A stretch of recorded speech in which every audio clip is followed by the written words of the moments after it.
टाशी देलेक मैं लोपसंग जाचो एक तवांग का आम नागरिक हूँ।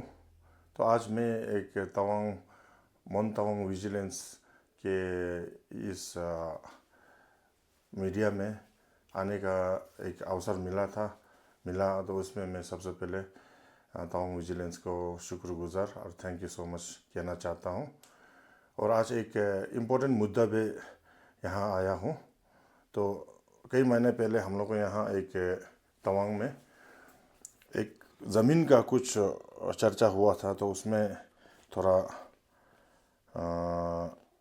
इरेगुलरिटीज और एक आउट ऑफ सिस्टम एक फेवरेटिज्म और ये सब हुआ था। तो उसमें हम लोग ने प्रोटेस्ट भी किया था मैंने। और वो समय में तो किसी यूनियन लोग ने भी प्रोटेस्ट किया था और अल्टीमेटम दिया था। ऐसे करके यूनियन वाला की तरफ से भी काफ़ी काम हुआ था। और फिर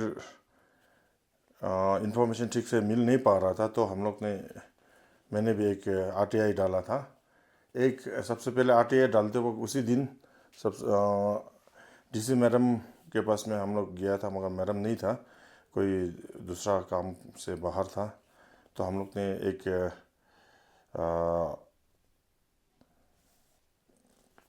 एप्लीकेशन भी दिया था। एप्लीकेशन में reconsideration and reverification of recently recommended names for land allotment oblique land extension to director of land management office Itanagar Arunachal Pradesh.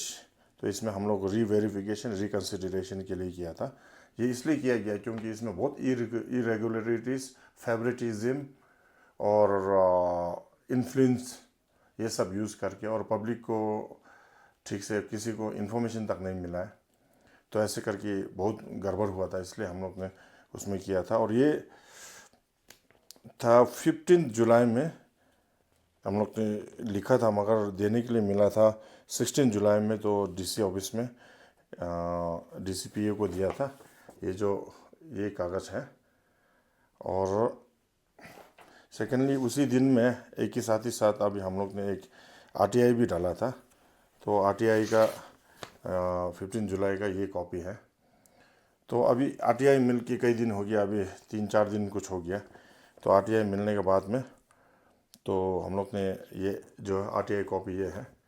तो अभी कई दिन थोड़ा स्टडी करने के बाद, ब्रीफ एक स्टडी करने के बाद में तो आज एक मीडिया के सामने वो बात करना चाहता, एक कुछ क्लैरिफिकेशन लेना चाहता हूँ इसमें क्या क्या आया है।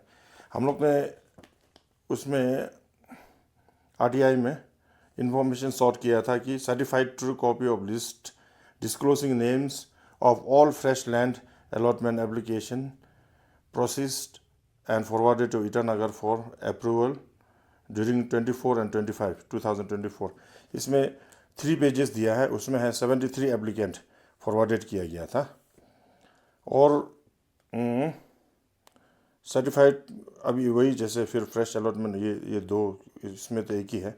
और certified true copy of list of fresh land application whose application were and those that were cancelled if any, इसमें नील लिखा है।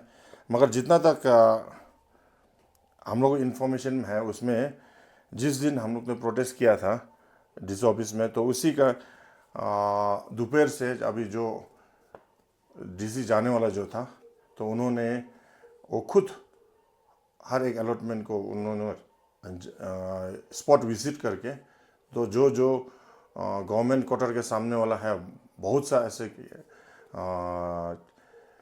अलॉटमेंट को न्यू अलॉटमेंट था, उसको इन लोग रेगुलराइजेशन बोल रहा है, मगर न्यू अलॉटमेंट है। उसका एक नाम सुंदर सा दे के उसको एक छुपाना चाहता है।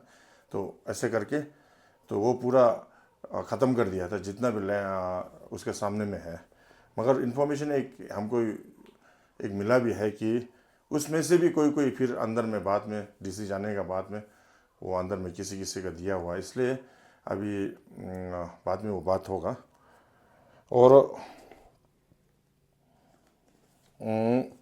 certified true copy of the applicant who applied for the extension of existing land allotment along with the size of the land in square meter for each ये 2 पेजेस दिया है, तो उसमें एक्सटेंशन फॉरवर्डेड किया वाला 24 एप्लीकेंट फॉरवर्डेड किया है extension के लिए। तो certified true copy of comprehensive list of fresh land allotment application since 1992। तो 1992 से लेके अभी तक का एप्लीकेंट कितना कितना किस किस ने अप्लाई किया है उसको, उसमें 27 पेजेस आया है। इसमें 611 एप्लीकेंट ने अभी डीसी में, जिस ऑफिस में उनको अप्लाई किया गया था। और true copy of minutes or resolution of board meeting or any competent authority meeting that approved and or discussed land allotment application during 24 and 25 2024। तो इसका कॉपी नॉन अवेलेबल लिखा है, एनए लिखा है। तो एक्चुअली इसका कॉपी क्यों दे नहीं सकता मैं, ये एकदम ताजुब का बात है, क्योंकि बिना बोर्ड मीटिंग का, जैसे अभी मैं आपको एक एग्जांपल देता हूँ। ये जो है 2007 में जो डीसी कापाकोले ने एक लैंड अलॉटमेंट किया था, तो उसमें आप देखिए ये फॉरवर्डिंग लेटर है फर्स्ट पेज जो, और ये सेकंड पेज जो है, इसमें अभी board of meeting, advisory board of meeting का कौन कौन है, कैसे है, पूरा का मेंबर का लिस्ट और किस किस को रिकमेंडेशन हुआ है, ऐसे करके। तो लास्ट में जाके पूरा जिस जिसने मेंबर था उन लोग पूरा का साइन उसके साथ करके उसमें हुआ था, वो वाला है। तो यही जैसे इसका कॉपी ही दे नहीं पा रहा है, मतलब तो बोर्ड ऑफ मीटिंग हुआ ही नहीं है। तो बिना बोर्ड ऑफ मीटिंग का बोर्ड ही कंस्टिट्यूट नहीं हुआ है, तो इसको एप्लीकेंट को फर्दर वहाँ कैसे यहाँ से भेजा गया, कैसे सिलेक्शन किया गया, वो बहुत बड़ा एक सवाल खड़ा होता है।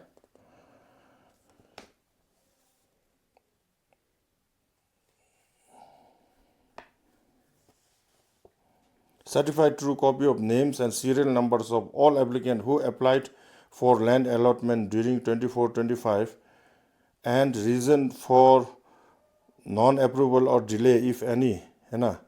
इसमें फिर दिखा है 3 pages, 373 applicants who applied for land allotment, ये लिखा है। और ऐसे करके था। तो उसमें सबसे दुख की बात यह है कि minors of meeting resolution board meeting, board का जो एडवाइजरी जो बोर्ड होता है वो जो कंस्टिट्यूट नहीं किया लगता है, क्योंकि इसमें नॉन अवेलेबल लिखा हुआ है इसमें ना। तो बिना एडवाइजरी बोर्ड बिठाए तो बिना मेंबर कंस्टिट्यूट किए और बिना मीटिंग करा हुआ कैसे इसको फॉरवर्ड किया गया, ये भी आपको सोचा जाए तो बहुत बड़ा एक इरेस्पॉन्सिबल काम हुआ है, सोच रहा है। और अभी सबसे आज यहाँ आने के बाद एक क्या था कि यहाँ देखिए कि इसमें ऐसे है कि इस बार तवांग में जब लैंड अलॉटमेंट हुआ था, जब प्रॉब्लम निकला था उससे 1 महीना पहले करीब, तो कुछ फाइल मूवमेंट हो रहा था लैंड मैनेजमेंट का जो एलआर जो है ऑफिस में। तो मैं उस टाइम में उनको पूछा था कि आपका यहाँ कुछ फाइल मूव हो रहा है तो कैसा है बोल के हम पूछा। तो उन्होंने बोला कि ऑलरेडी जो घर कंस्ट्रक्टेड हो गया है और ऐसे का लिस्ट, ज़्यादा लिस्ट नहीं है, थोड़ा सा लिस्ट है जो सीएम से रिकमेंडेशन के लिए आया था, 5-6 तो है वो जो फॉरवर्डिंग कर रहा है बोला। और नया तो बिल्कुल नहीं है, नया जो सिंस कापाकोले का समय से लेके बिल्कुल उसको बंद करके रखा है बोल के ऐसे बोल रहा था। तो मैंने उस समय में उन लोगों को कहा कि लैंड अलर्ट मैनेजमेंट का जो ऑफिशियल लोग हैं उनको कहा कि देखिए हम लोग 2007 से लेके अभी देखिए 1-2 आदमी ने चिल्ड्रेन पार्क और ये सब का कुछ प्रॉब्लम की वजह से पूरा का अभी रोक के रखा है, मगर उस टाइम में पूरा बोर्ड मीटिंग कंस्टिट्यूट होके सब कुछ करके पूरा फॉरवर्डिंग यहाँ से किया था, तो उसको पूरा उन लोग ने कैंसिल किया गया था। तो हम बोला कि 2007 से लेके हम लोग 200 आदमी जैसे बहुत आदमी ऐसे करके अभी ऑलरेडी वेटिंग लिस्ट में ही है, वो जो बोर्ड ने पास करने के बावजूद भी विदाउट एनी गुड रीज़न इसको रोका गया था। तो हम लोग को भी उसमें अगर नया फ्रेश अलॉटमेंट हो रहा है या रेगुलराइजेशन होने से, तो उसमें हम लोग को भी होना चाहिए बोल के, क्योंकि हम लोग ने 18 साल रोका है बोल के उनको बोला था। तो उन्होंने साफ साफ कहा कि बिल्कुल इस बार अलॉटमेंट नया रेगुलराइजेशन बिल्कुल नहीं हो रहा है। थोड़ा सा जिसने ऑलरेडी घर बन चुका था तो वो गवर्नमेंट को रेवेन्यू नहीं पहुंच रहा है, वो ऑलरेडी कंस्ट्रक्टेड हो के, तो उसको सीएम साहब का रिकमेंडेशन ऐसे की वजह से 5-6 तो ऐसे कुछ है बोल के वही बोला था। मगर जब इसके बाद में लगभग 1 महीना हो गया था ऐसे में, जब डीसी बदल रहा था, तो वो सुबह में पता चल रहा है कि इतना लैंड दिया गया है, इतना लैंड अलॉट किया गया है, उसमें फ्रेश लैंड दिया गया है, मगर फ्रेश को भी पूरा इन लोग रेगुलराइजेशन का नाम में, और क्वार्टर का सामने में भी जितना गवर्नमेंट क्वार्टर वहाँ भी उसका सामने वाला भी एनक्रोच करके वोट दिया गया था। तो इसलिए वो पूरा पता चला, और हम लोग तो जाके तो डिस ऑफिस का सामने में मैं गया था और हम लोग ने थोड़ा प्रोटेस्ट किया था। तो उसमें फिर तवांग डिस्ट्रिक्ट स्टूडेंट यूनियन की तरफ से, आरसू की तरफ से मेमोरेंडम भी दिया गया था, अल्टीमेटम दिया गया था। इसके बाद में फिर अल्टीमेटम सबमिट करने के बाद में तो हमें हंगर स्ट्राइक में वैसे बैठा हुआ था, तो उन लोग ने बोला कि इतना दिन का वो हंगर स्ट्राइक दिया है। एमएलए साहब खुद भी आया था वहाँ, तो इतना दिन का अल्टीमेटम दिया, आप हंगर स्ट्राइक बंद कर दो बोला, तब तो ठीक है बोल के हमने वहाँ छोड़ा था। इसके बाद में फिर यूनियन अभी जैसे डीसी मैडम नया आया, तो उस मैडम के पास में इन लोग ने अप्रोच किया था। इसके बाद में उन लोग ने मेमोरेंडम भी दिया, ऐसा कुछ मैंने सुना था। तो उन लोग ने रिक्वेस्ट किया, बोल रहा है कि जो अलॉटमेंट जा रहा है उसको बिल्कुल नहीं जाने देना, क्योंकि वो समय में सिर्फ 13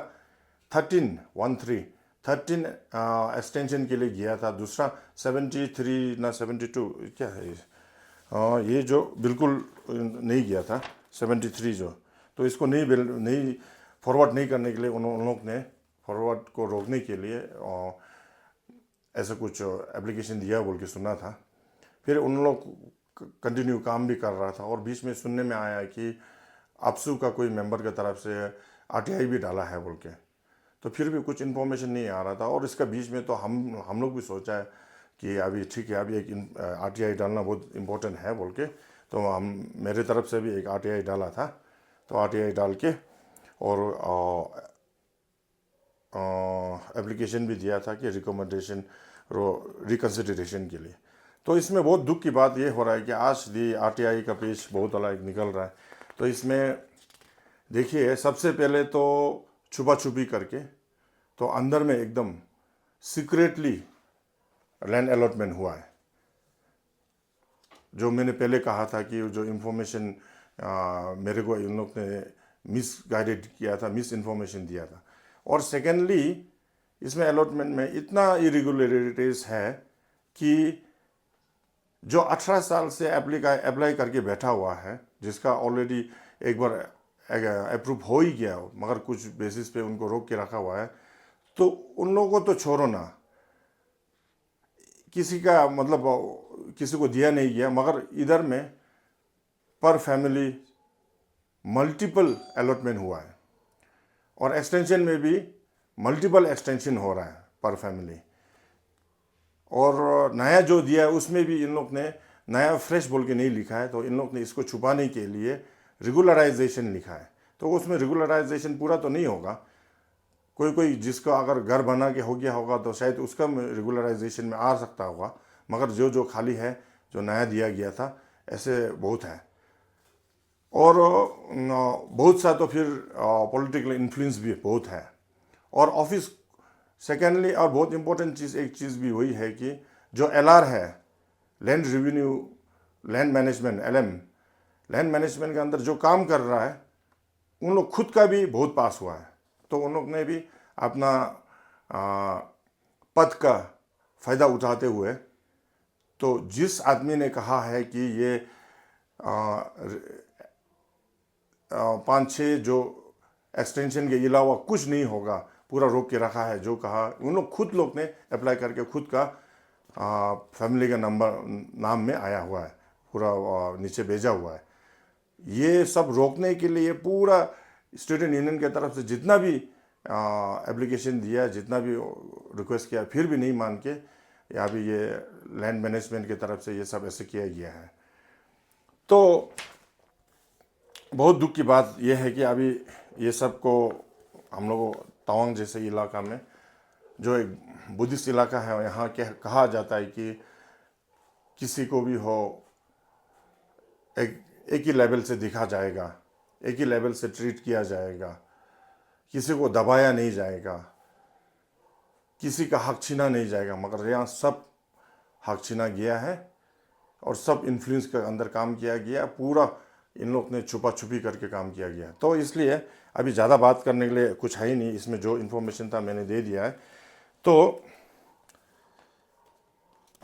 अभी कल मैं डीसी का वहाँ एक एप्लीकेशन लेके जाना चाहता हूँ कि एक हफ्ते के अंदर में इसको बंद करना चाहिए, पूरा जितना भी है पूरा रिकन्सिडरेशन के लिए पूरा कैंसिलेशन हो के, तो वो होना चाहिए। और एक बात रह गया, सबसे दुख की बात यह है कि हम लोग ने इसमें आरटीआई में मैप के लिए मैप भी चाहिए बोल के हम लोग ने लिखा था, मगर मैप नहीं दे रहा है। मैप क्यों नहीं दे रहा है? क्योंकि मैप में गड़बड़ है, क्योंकि पूरा गड़बड़ करके रखा है, मैप बिल्कुल नहीं दे रहा है। तो अभी मैप के लिए फिर अलग से अगर आरटीआई डालना भी पड़ेगा तो फिर दोबारा डालूंगा, तब जाके पता चल जाएगा एग्जैक्ट लोकेशन कैसा है कैसा नहीं है। क्योंकि मैप इसलिए नहीं दिया जाता है क्योंकि गवर्नमेंट क्वार्टर के सामने वाला लोग भी कि कोई फिर बाद में छुपा के फिर अंदर डाला था, जिसको डीसी जाने वाला ने पर्सनल विजिट करके जो कैंसिल किया था वो पूरा फिर दोबारा डाला गया है।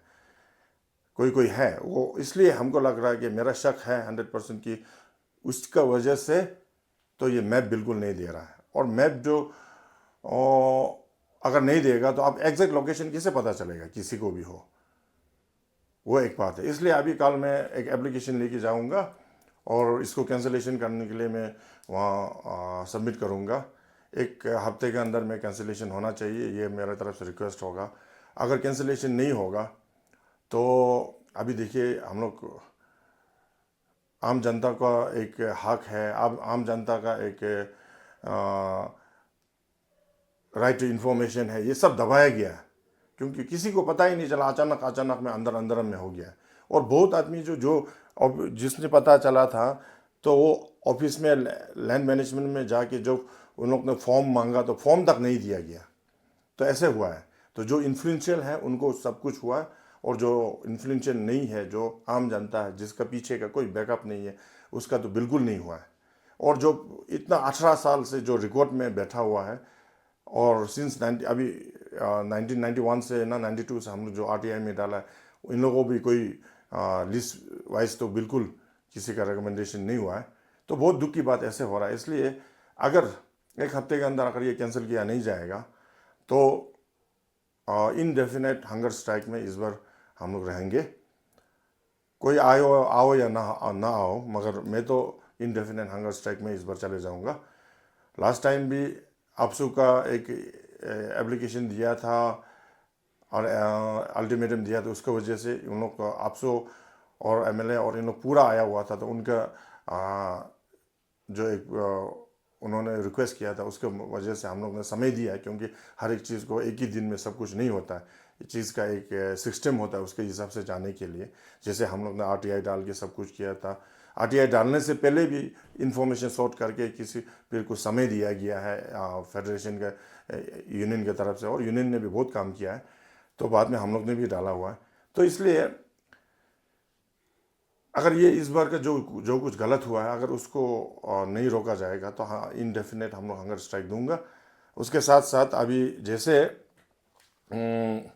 2007 में सब कुछ जो